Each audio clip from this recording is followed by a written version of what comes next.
আজকে বানামো একটা নতুন রেসিপি মাছের তেল দিয়া কুমড়ার দিকে পুঁই শাক দিয়া।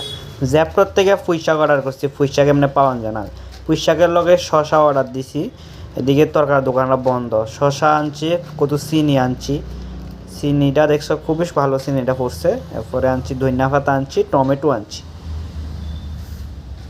এই টমেটো আনছি তিনটা, বেশি নাই টমেটো।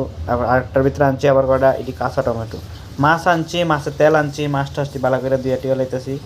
এরপরে মাছটির বাজন লাগে কত তেল টেল মাইকা লইলে মাছের মধ্যে তেলে আছে না, মানে মাছটা ইয়া করে না। তো আছে কুমড়া দিয়া, আলু দিয়া, পুঁই শাক দিয়া, মাছের তেল দিয়া রাখবো। তো তখন মাছের তেলটা দিয়ে দিলাম, তেলটা গরম হয়ে গেছে। এবার তেলটা দেখো কী পরিমাণ তেল হয়ে গেছে। কুমড়া টুমড়া দিয়ে দিলাম, কুমড়া মাছের তেল দিয়ে পুরো ভাজ হয়েছে গোয়া। পুঁই শাক দিয়ে দিচ্ছি, এবার পুঁই শাক দিয়ে সুন্দর করে লাগে সেটা একদম পুঁই শাকটা পুরো মিশে দেবো মানে কুমড়ার লগে, মানে আলাদা একটা স্বাদ লাগে, মানে খুবই স্বাদ হয়েছিল তরকারিটা।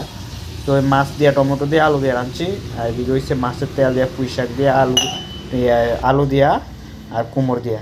তো এই ভাত খেতে হয়ে গেছে গা, খুবই স্বাদ হয়েছে, মানে খুব খুব আপনারা বাড়ি ঘরে বানাবেন, দেখবেন খুবই স্বাদ লাগবো খাইতে।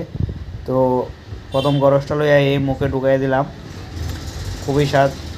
ঠিক আছে, বাই, গুড বাই।